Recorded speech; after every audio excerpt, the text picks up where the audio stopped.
And coming into view on the other side of the riverbank, on your left, is the White Tower of the Tower of London. And would you believe it?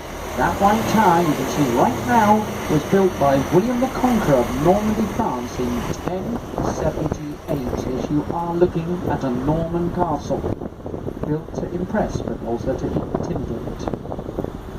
And now we've got those three quirky buildings next to each other there on the left. We've got the walkie-talkie there.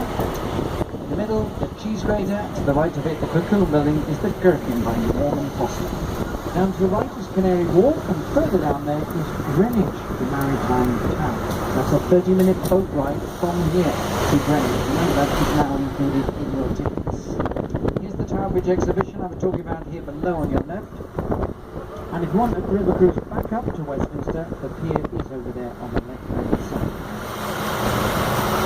But since you're here, really, you should not miss this one building that you've got down here, which is 1978. It's been fortified many times with various kings and queens since then.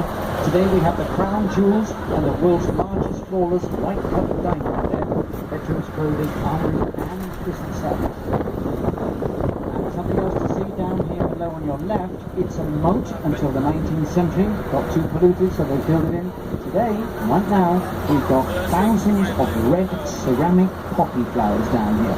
And this is commemorating the British war dead from the First World War, 1914, 100 years ago.